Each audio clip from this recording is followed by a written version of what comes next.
Akkam jirtu hordoftoota maatii Milkii Health Science YouTube chaanalii barnoota keenya paartii soddoma kunoo deebinee dhufnee jirra. Egaan paartii kana keessatti kan nuti ilaallu Pre-Operative keessaa akkasumas Fundamental of Nursing jedhamuudhaan kan beekamu barattoota narsiif akkasumas immoo barattoota jechuudhaaf immoo Nursing Art jedhamuudhaan kan beekamu achi keessatti kan baratamu mata duree Pre-Operative keessaatii enema kan jedhamu qabadhee dhufeen jira. Barattoota digirii qofa otoo hin taane barattoota dippiloomaarra baay'ee fayyada. Kanaaf hanga dhumaatti yoo dhaggeeffattan immoo qorumsa kana dura ture akkasumas immoo qorumsa kitaabolee adda addaa irraa walitti isiniif funaanne immoo kan waliin shaakallu ta'a. Akkasumas hanga dhumaatti yoo dhaggeeffattan kuiziin qormaata kanarra jira gatii ta'eef sana deebisuu dandeessu jechuudha. Kanaaf hanga dhumaatti yaadannoo qabachaa qalbiidhaan hordofaa jenna. Kanneen YouTube keenyaaf haaraa taatan immoo subscribe gochuun dagatinaa jenna.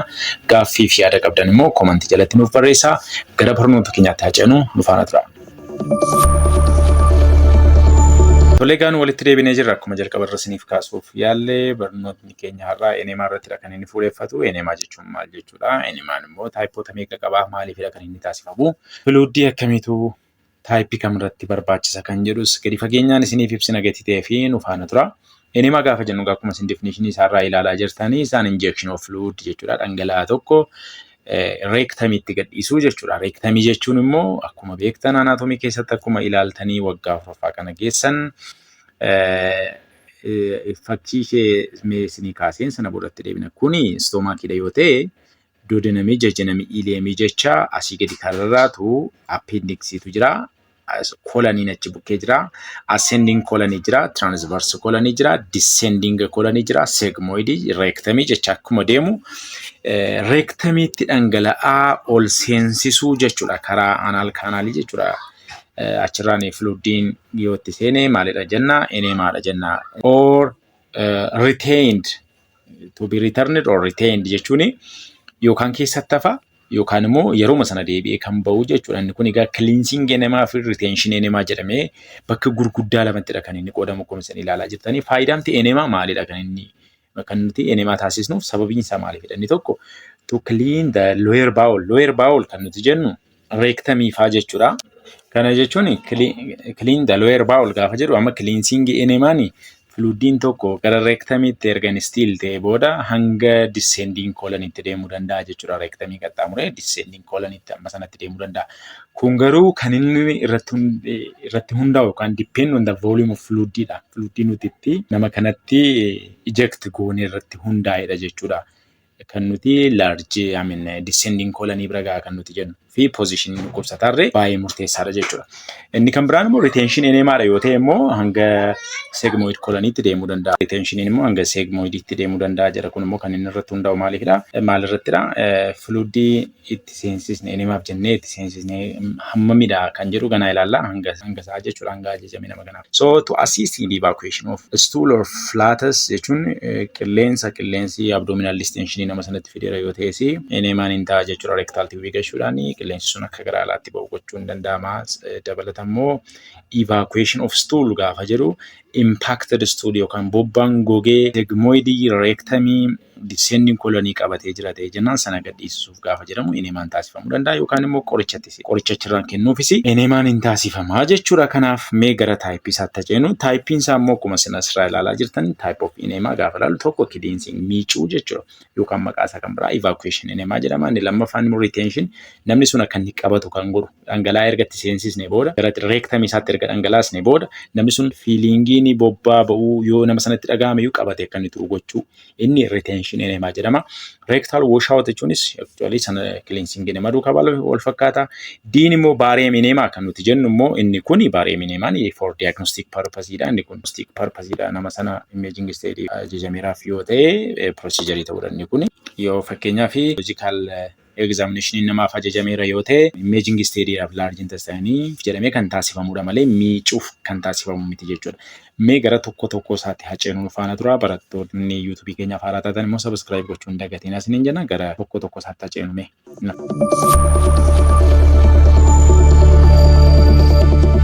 Cleansing enemaa yookaan immoo maqaan isaa evacuation yookaan evacuating enemaa ni jedhamu gosuma enemaa ta'ee clean gochuuf kan barbaachisu jechuudha. Eessammoo clean godha? Portion of bowel by inserting fluid rectally karaa anal kaanaalii bishaan itti ol seensisuudhaani baawolii porshinii baawolii akkuma sila isinitti hime bakka large intestine keessaati colony keessaati cleansing enemaa keessatti miicama kan nuti jennu lower part of colony dha. Sigmoid dabalatee maybe yeroo tokko hanga descending colony itti deemuu danda'a jennee volume fluid sana irratti hundaa'ee dabalatammoo positionii dhukkubsataa irratti hundaa'ee jechuudha. Positionii baay'ee filatamaa ta'e akkuma isin beektan left lateral dha. Positionii kanaaf fluidiin kun akka inni nama sanatti seenuuf bakka nuyi yaadne akka ga'uuf positionii dhukkubsataa sana yoo left lateral positionii ciibse baay'ee filatamaadha jechuudha. Kitaabni tokko immoo knee chest positionis kan kaa'u jira garuu ammaaf left lateral positionii qabadha. Yoo filannoo keessatti gaafa qormaata qoramtan left lateral dhabdan garuu knee chest positionis filatamaadha. Knee chest positionii. Okay, faayidaan isaa cleansing enemaa faayidaan isaa maalidha? Tokko to relieve gaasii abdominal distension itti fideera yoo ta'e isaafis hin ta'a garuu rectal tube kana caalaa irra filatamaadha. Kan dagatina rectal tube insert yoo godhame gaasiin yookaan abdominal distension yoo jiraate sana relief gochuuf kan baay'ee filatamaa ta'e rectal tube cleansing enemaa caalaa. Garuu cleansing enemaan eessarrattidha baay'ee kan inni filatamaa ta'e fecal impaction yoo jiraate bobbaan nama sanaa gogee gara alaatti ba'uu yoo dide filatamaanii cleansing enemaadha jechuudha. Inni lammaffaan to clean the bowel prior to surgery. Dhukkubsataan kuni bowelii isaa yookaan colony isaa large intestine operation ta'uu fidhatee jennaan namni kun fecal matter achi keessa jiru baasuun dirqama ta'a jechuudha. Kanaaf cleansing enemaan irree dhukkubsataan sun operation hin ta'in in ta'aaf jechuudha. Bowel period of before jechuudha to procedure surgery hin ta'iniif to child birth hin ta'iniif to diagnostic examination hin ta'in. Garuu diagnostic fi surgeryidhaaf baay'ee cleansing enemaan baay'ee murteessaadha jechuudha. Inni ittaanu to evacuate the bowel in patient with neurological dysfunction. Namni tokko neurological dysfunction qabatee jennaan isaluma peristaltic movement hin jiru jechuudha. Peristaltic movement hin jiru taanaan immoo constipation jira jechuudha. Constipation jira taanaan immoo fecal impaction jira jechuudha. Kanaafuu fecal impaction jira taanaan immoo abdominal distension hin jiraata. Kana akka inni itti wayyaa'uuf immoo bobbaa sana keessaatii baasuun dirqama ta'a jechuudha. Inni ittaanu to evacuate feces including with hemiplegia. Hemiplegia jechuun paralysis one side of the body jechuudha. Gar tokko qaamaatu ajajamuu fidee jechuudha. Dhukkubsataa amma fakkeenyaaf brain injury qabu, stroke qabu, neurological condition that affect brain motor control area kana affect kan godhee jiru yoo ta'e namoonni akka kanaa rakkoo nervii disorder gatii qabanii fi evacuation of feces baay'ee recommended jechuudha. Inni kan biraan quadriplegia jechuun maqaa kan biraa tetraplegia jedhamuunidha kan inni beekamu. Tetraplegia yookaan quadriplegia jechuun paralysis of all four limbs jechuudha. Jechuun harki lamaan isaa paralyzed ta'eera, miilli lamaan isaa paralyzed ta'eera. Harkis miillis ajajamuu fi yoo dide maal jenna maqaa isaa terminology quadriplegia jedhamu waamna jechuudha. Harki lamaan isaa miilli lamaan isaa paralyzed kan ta'e jechuudha. Inni kun immoo yeroo baay'ee spinal cord injury, neurological disease, congenital disorder, spinal cord brain wal faana dhukkubsatanii congenital disorder kan spinal cord fi brain affect godhee wayyoo qabaate namni quadriplegia qabaachuu danda'a jechuudha. Harki lamaan isaa miilli lamaan isaa wal duukaa affect ta'uu danda'a. Inni kan biraan immoo paraplegia dha. Paraplegia jechuun immoo lower half of the body maal ta'eera paralyzed ta'eera jechuudha. Kana jechuun miilli lamaan isaa gajjallaa irraati ajajamu fidee akkasii maal jedhama paraplegia jedhama. Namni miilli isaa harki isaa mudhiidhaa ol waan kamiin hojjetachuu danda'a. Mudhiidhaa gadi garuu amma tokko even baalaansii tocho'uu mobility baay'ee affect godha jechuudha. Lower body partiin isaanii maal ta'aadha affect ta'aadha. Paralyzed ta'aadha jechuudha. Akka kanarratti cleansing enemaan recommend ta'a jechuudha. Delivering medication qoricha achirraan kennuufis baay'ee filatamaadha jechuudha. Dhangala'aa akkamii fayyadamnaa isa jedhuuf tokko tap wateridha. Inni lammaffaan immoo soap solutionidha, normal salinidha, Epsom saltii warroota kana dhangala'aa warroota kana fayyadamuu dandeenya jechuudha. Cleansing enemaa irratti hammamidha immoo kan itti seenu as bukkeetti 5,000 jala gaafa taayipingii dogoggoradha. Ishee kana 011 biraa balleessa. 011 biraa balleessa gaafa barraa'ee dogoggoradha. Maal jedha 500 hanga 500 hanga 1,000 akkasitti qabadha.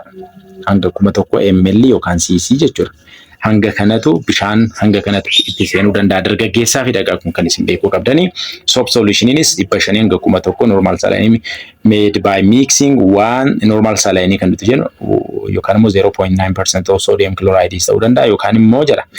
Made qopheessuun hin danda'ama jedha. Innis akkamitti qopheessita? 1 teaspoon of salt in liter of water. Bishaan liitirii tokkotti ashaboo maankiyaa tokkotti naqeeti maal qopheessuu dandeessa jedha normal salayinii yookaan immoo ibsam saltii miligiraama 15 hanga miligiraama 120 bishaan liitirii tokko cc 1000tti itti makuu liitirii tokko jechuudha. Kanaaf egaan dhukkubsataa gaafa solutionii gaafa fayyadamnu wanta isin beekuu qabdan as bukkee 0 kana balleessaa isiniin jedheera akka gaafa screenshot gootan akka dogoggorre qormaata irratti sirrii akka dogoggorre 500 barreessuu qaba barreeffama irratti dogoggorreenda.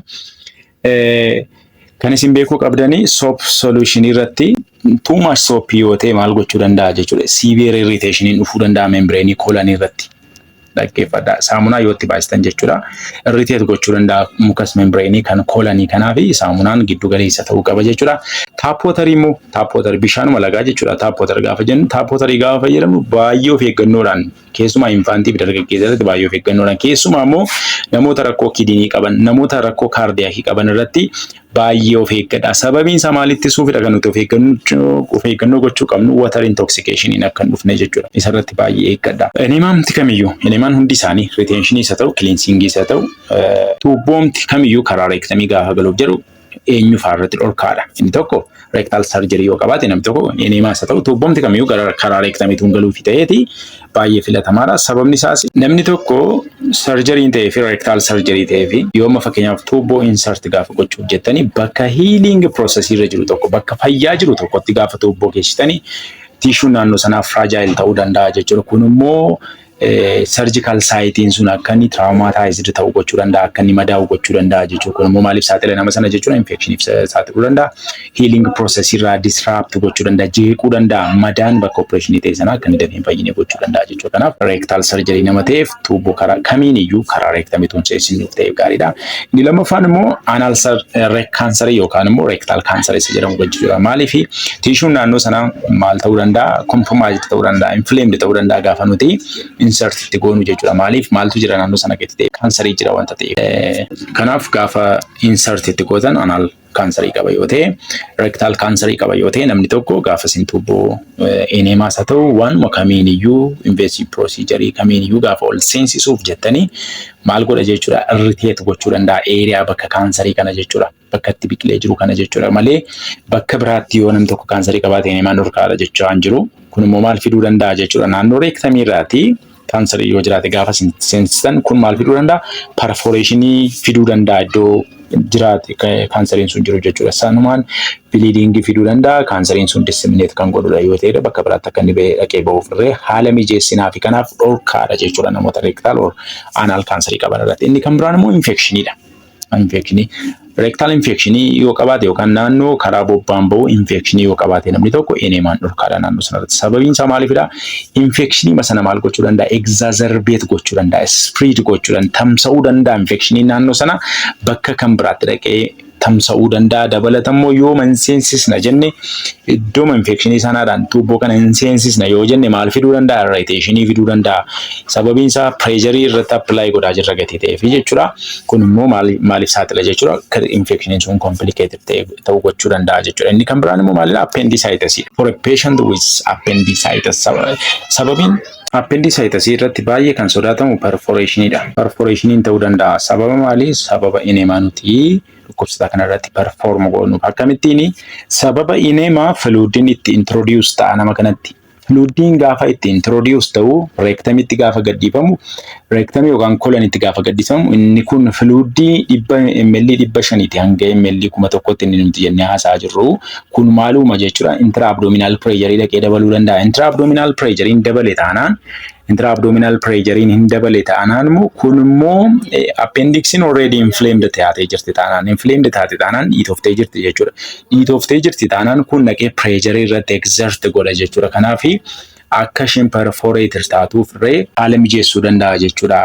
Pressurein fluidiin nuti dhukkubsataa kanatti introduce goone jechuudha. Karaa kan biraa akkamittiin perforate taate appendicitisini fakkeenyaaf amma fluidiin enemaaf jennee nuti fayyadamnu ho'inni yookaan bishaan sun baay'ee qabbanaa'aa miti baay'ee so'aa miti warmiidha. Warmii mateeyyuu gaafa dhukkubsataatti introduce itti goonu appendixii jirti taateenaan appendixiin maal taatee jirti jechuudha inflamed taatee jirti swell gootee jirti dhiitoftee jirti yookaan immoo dhukkubsattee jirti. Tiishuun naannoo sanaa dhukkubsatee jira ta'e jennaan immoo gaafa fluidii warm ta'e kanatti gadhiisnu nama kanatti dhaqee maal gochuu danda'a? Irritate gochuu danda'a. Maal inflamed tissue sana jechuudha. Inflamed tissue sana dhaqee irritate godha. Sana booda risk of fracturing jiraachuu danda'a jechuudha. Kanaaf namoota appendicitis qaban irratti enemaan baay'ee dhorkaadha jechuudha. Inni kan biraan rectal yookaan immoo anal fissure yoo qabaate namni suni enemaatu applying godhu ta'etu perform godhu ta'eeti baay'ee dhorkaadha. Sababiin isaa maaliif beektu? Namni tokko anal fissure qabatee jennaan naannoo rectum isaa naannoo anasii isaa maal qaba jechuudha. Naannoo karaa bobbaan ba'u dhukkubbii qaba jechuudha. Namni kun dhukkubbii qaba taanaan gaafati enemaa kana introduce fluidii kana introduce itti gootu maalitti uuma jechuudha. Painfulidha jechuudha. Fluidiin seene kun irritate gochuu danda'a. Painii qabaata jechuudha. Kanaaf namoota akkasirratti maaltu hammaata jechuudha. Painii gaafa tuubboo sana seensisuuf jettu itti hammaata jechuudha. Silumayyuu dhukkubbii qabu gadi ta'eef sababas tuubboo kana seensisuuf jettu dhukkubbiin kun itti hammaata gadi ta'e namoota akka kanarratti ituu applying gootu ta'eeti baay'ee gaariidha jechuudha. Baay'ee cleansing enemaa kanan gammaatti ilaaltan turtani. Baay'ee gosa lammaffaatti immoo kun deebinee dhufnee jira. Innis retention enemaadha. Retention enemaa jechuun akkuma maqaa isaa akka dhukkubsataan qabatee turuuf kan taasifamu jechuudha. Innis maalidha? Ejection of fluid into the rectum rectumitti dhangala'aa gadi gadhiisu sana booda dhukkubsataan maal godha jechuudha. Retain godhee rectumii keessa daqiiqaa murtaa'eef akka inni qabatee turu gochuu inni retention enemaa jedhama. Faayidaan isaa yookaan indication isaa maalidha? To supply the body with fluid dhangala'aa naannoo sana keessa akka inni seenu gochuudhaaf qoricha achi keessa kennuudhaaf yookaan immoo fecal matteriin bobbaan rectumii qabatee jiru yoo jiraate kolonii qabatee kan jiru yoo jiraate isa maal gochuudhaaf softan gochuuf laaffisuuf fecal matteriin impacted ta'e jechuun bobbaan nama sana rectumii keessatti yoo gogee jiraate jechuudha. Impacted jechuun gogee wal qabatee kan jiru maal fecal matter bobbaa yookaan stool isa jedhamu. Stooliin naannoo sanatti yoo gogee wal qabatee jiraate isa laaffisuuf jedhamee retention enemaan taasifamuu danda'a jechuudha. Retention enemaa gaafa jennu immoo fluidiin erga rectumitti gadi gadhiifame booda for short period of time yookaan long period of time daqiiqaa murtaa'eef qabatee kan inni turu gochuu qabatee tura jechuudha. Minimamiin dhukkubsataan fluidii kana qabatee kan inni turuu qabu daqiiqaa 15dha. Daqiiqaa 15 isaa ol turuu qaba jedha seerri isaa. Kanaaf daqiiqaa 15dha. Qoodni jedhamu jechuudha kan dhukkubsataan keenya qabatee turuu qabu. Contraindication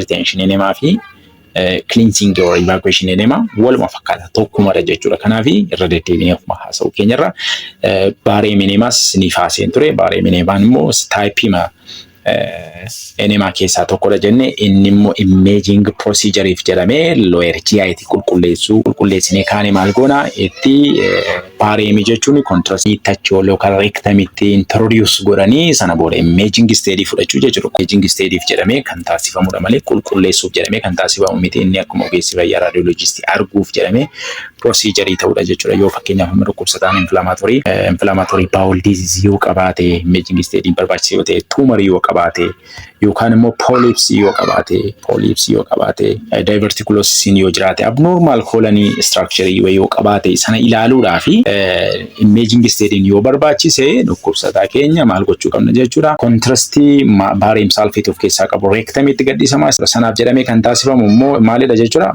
Barium enemaa jedhama. Kuni qalmaatarii jedhamee osoo hin taane ilaaluuf jechuudha. Baay'ee gabaabsinee waa'ee dhimma enemaa wajjin wal qabatu akkas isiniif ibsinee jira. Procedure isaa yoo barbaadan karaa telegiraamii keenya Milkii Health Science Tutorial Center ina gaafadhaa. Procedure isaa barreessee isiniin ergamu rakkina tokko hin qabu. Sababiin isaa procedure isaa haasa'uudhaaf kutaa demonstration keessa dhaabbannee hojjechuun dirqama ta'a. Yoo fedha keessan ta'e immoo comment jalatti na gaafachuu dandeessu. Procedure isaa isinii hojjechuuf qophiidha. Rakkoo hin qabu. Kanaaf kana fakkaata ture. Yaada yoo qabaatan comment jalatti nu barreessaa. Gara qormaata keenyaatti haa ceenu. Subscribe gochuun dagatina. Deebinee dhufnee jirra. Egaan kunoo barattoota keenya kun qormaata gaaffii tokkoffaa kan kitaaba adda addaa irraa walitti isiniif funaanedha. Egaan kana keessarree qormaata kanaan duraarraa kan fuudhames jira. Barumsi kun barattoota HO'n fayyada, BSc Narsiin fayyada, Dippiloomaa Narsiin fayyada, Meedisiniin fayyada. Narsii kan jedhame hundumaa immoo fayyada. Maaliif procedure kana duukaa ooltu gati ta'eef jechuudha. Kanaaf HO'nis baay'ee narsiin gaartii gati baratanii baay'ee isiniinis hin barbaachisa jechuudha. Kanaaf qalbiidhaan ilaalaan isinii jira. Nars gati jedhuuf HO'n ilaallatu jettanii hin dhiisina. Midwifery kan taatanii nuuni hin ilaallatu hin jedhina. Surgical nursii, emergency and critical nursii kamiin iyyuu ta'a proceduriin kun isiniin hanqatu gati ta'eef utuu beektanii miidhaa tokko hin qabu. Isinuma fayyada gati ta'ee fi hangalumaatti ilaala. Dhumarratti immoo kuizii gaaffii tokko isiniif kaa'een jira. Mee wal faana haa ilaallu gaaffii kana. Innis akkas jedha. Question number 1. A nurse is preparing to administer cleansing enema to patient who has been experiencing constipation for several days. Guyyaa dheeraadhaaf kan namni kuni constipation qaba ture. Narsiin kun immoo qophaa'aa jira gaa cleansing enema hojjechuudhaaf jechuudha. Cleansing enema isa fluidiitti seensisanii dhukkubsataan sun akkuma dhangalaatti seensisneeni dhukkubsataan sun dhaqee defecate sanni godhu jechuudha. Cleansing enema fi retention enema kanan isinitti himiin darbe tokko keessa maalidha. Cleansing enemaani erga fluidii kana introduce itti goonee booda dhukkubsataan secondii murtaa'e daqiiqaa murtaa'eef qofa qabatee tura sana booda dhaqee bobbaa ba'a jechuudha. Retention enemaan immoo yoo xiqqaate daqiiqaa 15 qabatee tura isaa olidha jechuudha kan inni qabatee turu. Retention enema cleansing garuu yeroo sana jechuudha. Garaagarummaan isaa kana. Egaan constipation qaba kuni narsiini procedure kana hojjechuuf jechaa jira. The patient has a history of gastrointestinal issue. Dhukkubsataan kun immoo rakkoo gastrointestinal wajjin wal qabatu rakkoo qaba. And is anxious about the procedure. Dhukkubsataan kun egaa sodaa qaba procedure kana wajjin wal qabate. Before proceeding with the enema, utuu gara enema kanaatti hin ce'in dura. Which of the following actions should the nurse prioritize to ensure patient safety and comfort? Safety gaafa jennu dhukkubsataa keenya rakkoon akka hin geenyeef comfortii feelingii nama sanatti dhaga'amu gaarii akka ta'uuf dursa kennite feelingii dhukkubsataa gaarii akka ta'u dhukkubsataa keenya rakkoon akka hin geenyee fi dursa kanatti gochuu qabdu actioniin kenni jalqabaa maalidha? A. Gather all equipment needed for the procedure. Qodaa si barbaachisan hundumaa fidadhuuti qotta. Then prepare the enema solution. Dhangala'aa enema si barbaachisu qopheeffadhu. B. Check the physician order to verify the type and the volume of enema prescribed. Dura dhugoomsi jechuun dooktariin gosa dhangala'aa isa kamiinidha kan inni ajaje. Hammam immoo ajaje kan jedhu dura kan order ta'e yoo ajajame yoo jiraate sana ilaaliiti verify godhadhu to procedure ittiin deemini. Siin immoo maal jedha explain the procedure to the patient. Beekamaadha kun. Ogummaa fayyaa keessatti procedure kamiin iyyuu dhukkubsataadhaaf utuu hin godhin dura kan sirraa eegamu maalidha? Dhukkubsataaf utuu perform hin godhin dura dhukkubsataa keessatti sirriitti ibsuu fi qabda jechuudha. Explain gochuu fi qabda sana booda kanatti itti seentu jechuudha. Asiis maal jedha explain the procedure to the patient including what sensation they may experience jechuun gaafa nama cleansing enema kana sirratti hojjedhu miira akkasiitu sitti dhaga'ama jedhiiti itti himi dhukkubsataatti jedha caan siin jechuudha. Diin immoo maal jedha position the patient on their left side karaa bitaa ciibsiini and prepare the administer the enema. Amma gaa as keessaati deebiin isa kamidha jettanii yaaddu deebii mataa keessanii qabataa gama deebiin itti baasa sababiin isaa dhukkubsataa kana hojjechuufidha enema hojjechuufidha qodaa qopheeffatteetta garuu dooktariin ajajeera kan jedhu seenaariyoo sana keessa hin jiru narsiitu hojjechuuf jedhaa jira jettee een maal jedha qodaa qopheeffadhu qodaa kanaaf si barbaachisu lakki maalidha taapooteriidha moo normal salaayiniidha moo soap solutionii ibsaaf saltiidha fluidii isa kamidha kan ajajame dooktariidha. Kanaafuu jaddafni itti deemuu hin qabnu hammamidha moo 500 hanga 1000 jenneerra meeqadha kan ajajame 500 moo 750 moo meeqatu ajajameef kanaafuu sana verify gochuu qabna jechuudha. Kanaafuu deebiin isaa maalidha jechuudha biidha verify gochuu qabna. Explaining the procedure erga dhugoomsite booda dhangala'aa hammamtu ajajame sana ilaaluu qabda dura procedure sana order kan ta'e sana dubbistee sana booda dhukkubsataa keetti himtaa erga dhukkubsataa keetti himtee booda dhaqxee harka kee dhiqatta harka erga dhiqattee booda maateriaalis barbaachisan assemble godhatta sana booda dhufta dhukkubsataa kee ammas re-explain gootaa fi sana booda dhukkubsataa kee position goota screen goota sana booda procedure keetti ceeta jechuudha. Kanaafuu siin deebiin ta'uu diin immoo position the patient miti sirriidha positionichi barbaachisa garuu jalqabarra miti. Ganalattee explain goote order ilaaltee explain gootee fi harka kee dhiqattee qodaa keessa saabbattee isa booda dhuftee position goota. Kanaafuu diini keessumaa jalqabarratti miti.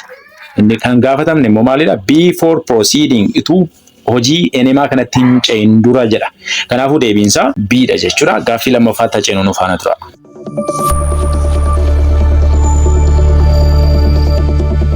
Gaaffii bareedaa kana immoo baay'ee mee ilaalaa midhaati. Pause godhaati. Deebii kee mataa keessanii barreeffadhaa mee. Kana maalidha jettu? Mee anmoo isiniif hojjedha ilaala. A nurse is preparing to administer cleansing enema to a patient who has a history of rectal surgery. Agartaniitu nursiin dhukkubsataa cleansing enemaan ajajamee fo'ii fi nurse preparing administering cleansing enema jechuun cleansing enema kan wash out godhu jechuudha. Sana hojjechuuf jechaa jira. Dhukkubsataan immoo seenaa akka kamii qaba? Rectal surgery naannoo anasiisa operation ta'ee jira. Naannoo rectum isa operation ta'ee jira. The patient expressed concern about the potential complication from the procedure. Dhukkubsataan gaa rakkoo walxaxaa isa booda dhufuudha. Kan inni himataa jiru proceduriin kun enemaan kun hojjetamee fi jennaan rakkoo walxaxaa dudduubaan dhufaa jiruudha. What the most appropriate action of the nurse to take before proceeding with the enema? Gara enema procedure kanatti utuu hin ce'in nursiin kun egaa maalidha kan inni gochuu qabu? Reassure the patient that enema are safe for everyone. Dhukkubsataa kana dhaqiitii bakka reassure godhiiniiti enemaan dhukkubsataa kamiifiyyuu baay'ee maseefiidha rakkoon qabu jedhiinitti mi. Rakkoon qabu dhukkubsataa keenya immoo ilaaltaniitu rectal surgery qaba. Rectal surgery irratti immoo enemaan contraindicatedidha. Kanaafuu kenniif jedhaa jira. Ni akkas gootee amansiistee kaatee hojjechuu fidhati. No, akkamitti hojjeta rectal surgery qabooti. Hin hojjetamu. Being maal jedha consult the physician about the appropriateness of administering the enema. Deebiitti dooktarii kaasofsiisi. Sababiin isaa maal jette? Dhuguma administering the enema enemaan kun dhukkubsataa kanaaf dogoggoraan hin ajajamne. Dhuguma barbaachisaa dhukkubsataa rectal surgery qabu kanaaf enema dhuguma ajajjee dhukkubsataa kee dooktarii kee dhaqeetee dura maal godhi consult godhi. Procedure kanatti hin ce'in sababiin isaa enemaan dhukkubsataa rectal surgery irratti dhorkaadha jedhee sila viidiyoo gara dhumaa yeroo jalqabaa irratti isiniif kaaseen ture. Kanaaf rectal surgery irratti hin gorsamu. Kanaafuu dooktarii kee maal gochuu qabda consult godhi. Deebiin isaa biidha. Sinima maal explain the procedure in detail to alleviate the patient. Sodaa dhukkubsataa keessaa baasuudhaaf gadi fageenyaan waan hojjechuuf jettu waa'ee enemaa sana dhukkubsataa kee ibsi lakki isa miti mamma dhukkubsataa rectal surgery qaba gateef sanadha sodaan dhukkubsataa. Proceed with the enema as it's a part of treatment plan. Gargaarsa karoora yaala dhukkubsataa keessaa tokko dhagati ta'ee fi garuma enemaa keetti ce'ati rectal surgery irratti dhaqxee enemaa hojjetta. Kanaafuu maalidha deebiin isaa jechuudha? Dooktarii consult gochuu qabna jechuudha. Deebiin isaa kanaafiyyuu biidha jechuudha. Gaaffii sadaffaatti jedhuun afaana tura. Gaafiin sadaffaa akkasii during the administration of cleansing enema. Gaafa cleansing enemaan taasifamuuf nama umurii waggaa 75 to a patient with 75-year-old patient. The nurse encountered resistance while inserting the rectal tube. Gaafa rectal tube kana seensisuuf jedhu dhiibbaa kan taasisu wayii gara keessaadhaa jira. Humna isa gaafatee jechuudha. Tuubboo seensisuuf gaafa jedhu gara aanasiidhaan seensisuuf gaafa jedhu humna isa gaafatee. Resistance kan dhiibu wayiitu jira jechuudha. The patient expressed discomfort. Dhukkubsataan immoo bakka discomfortiin akkatti dhaga'amaa jiru wayii ibsate. What should the nurse do next? Nursing tuubboo kana seensisaa jiru. Enemaa kana hojjechaa jiru. Kanatti aanee maalidha kan inni gochuu qabu? Apply more force to insert the tube. Tuubboo kana karaa anasii kana seensisuudhaaf humna fayyadamii. Humna samma fayyadamaa jirtu all more force. Samma fayyadamaa jirtu all humna fayyadamiiti seensisii. Lakki seera enemaa keessatti utuuti seensisaa jirtu pressuriin wayii resistancein wayii jira ta'e jennaan dudduuba deebi'edha seerrisaa. Baasii. Lubricate gootee insert gaafa gootu resistancein jira ta'e jennaan humnan fayyadamii ni jedha. Kanaafuu deebiin ta'u. B. Withdraw the tube slightly and try it again. Tuubboo sana keessaa baasiitii deebiitii yaalii. Deebiin B ta'uu danda'a mee siyaa ilaalu. Apply more force by adding lubricant. Mucuceessituutti dabaliitii ammas deebiitii humna fayyadamii. Achumatti jechuudha apply more force by adding lubricant. Mucuceessituu fayyadamiitii humnumaan geessuuf yaalii. C. Deebiin ta'u humnan fayyadamu. D. Ask another nurse for assistance. Seensisuuf humnaan fayyadamuufi jechuudha. Nursiin kan biraa akkasii gargaaru waan badhuu lakkii humnaan fayyadamnu. Kanaafuu deebiin isaa maalidha jechuudha? Bidha. Resistancein jira ta'e jennaan yeroo kamittuu tanaan force hin fayyadamu. Gaaffii afuraffaatti jedhuun afaan tura.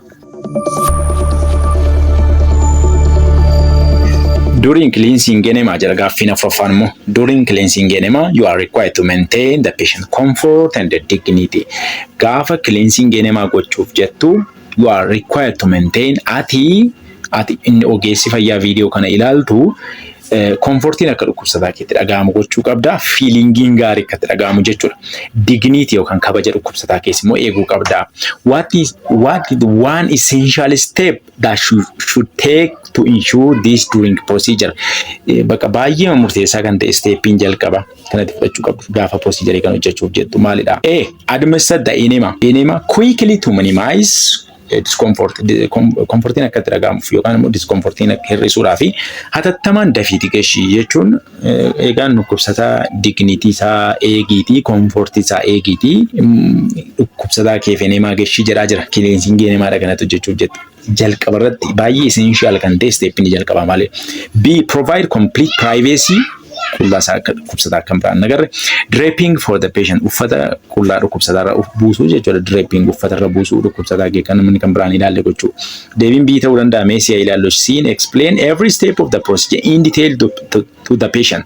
Kana jechuun every step jechuun amma isiniif hin ibsaa sana booda dhukkubsataa harka koo naqee dhiqadha harka koo naqee dhiqadha harka koo dhiqadhee kee immoo qodaa kun sassaabbadha qodaa kun sassaabbadhee dhufee simbira dhufee ammas isiniif hin ibsaa sana booda karaa bitaatti jalliseen isin ciibsa sana booda tuubboo isin keessa seensisuuf jedhu sana namni cuceessa hamma kanaan seensisa filuuddii hamma kana akkas jedhiitii steeppi hunduma isaa gadi fageenyaan itti miijechaa jira caan maal fayyadama akkasiin dhukkubsataa keenyaaf ibsuun dhukkubsataadha gargaaramuu dhufe malee waa'ee saayinsii sanaa beekuu dhufe miti kanaafuu kuni amma kanatti hin barbaachisu wanti barbaachisaa itti himna malee steepii tokko lama wanta dhukkubsataatti himuu nu dirqisiisu jechuudha. Procedure kamiyyuu kanaaf detailii hunda isaa miti kan dhukkubsataatti himamu jira kan hin himamne jira kanaafuu caan deebii ta'uu danda'u. D. Position the patient in a way that is convenient for the nurse. Akka narsiif ta'utti dhukkubsataa kee position godhi akka narsiif ta'utti malee akka procedurichaaf ta'utti miti jechuudha. Narsiif akka ta'u position the patient in a way that is convenient for the nurse miti. Akka narsiif ta'utti convenient for the procedure dha malee for the nurse miti. Kanaaf diin deebii ta'uu hin danda'u. Kanaafuu deebiin isaa maalidha jechuudha? Bidha jechuudha. Gaaffii shanaffaatti jedhuun faana tura. Gaaffiin shanaffaaf inni dhumaa kunoo akkas jedha. A patient has been prescribed retention enema. Dhukkubsataa kanaaf gaa retention enemaatu ajajame. Containing medication to soften impacted fecal matter. Innis bobbaa gogee jiru kana kan laaffisuudha. Doctorina ajajeefi jechuudha. The nurse understand that proper administration is crucial for effectiveness.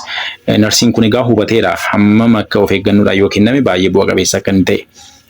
Retention enema kun jechuudha. After administering the enema erga enema kana kennite what the most important instruction the nurse should give to the patient. Baay'ee odeeffannoo baay'ee barbaachisaa ta'e narsiin kun dhukkubsataa kanatti maalidha kan inni himuu qabu mee A. You can expel the solution whenever you feel the urge jechuun yeroo bobbaan sitti dhufu kamiyyuu dhaqxee bobbaa kana ba'uu hin dandeessaa jechuun kanadha kanatti itti himuu qabdu jechuun amma instill itti gooteetta introduce itti gooteetta fluidii kana yookaan immoo medicationii kana dhukkubsataan kee yoo ammuma gaafati tuubboo rectumii keessaa baastu ammuma bobbaan natti dhufe yoo jedhee bobbaa kana ba'uu qaba jechuudha akkas jechuudha yeroo feelingiin bobbaa ba'uu gaafa itti dhufu dhaqeema bobbaa ba'uu dhangala'aa kana gara alaatti baasu lakki kan inni jechaa jiru seenaariyoo retentionii dalaaltanii tu retention jechuun immoo qabatee turuu qaba dhukkubsataan keenya kanaafuu deebii ta'uu hin danda'u. B. Hold the solution for a minimum of 1-3 hours before expelling to dhangala'aa kana itti seensisne kana gara alaatti hin baasiin sa'aatii tokko hanga sa'aatii sadiitu qabatee tureetii baay'ee gaariidha. Sababiin isaa retention enemaan ajajame kun maalidha? Medicationidha.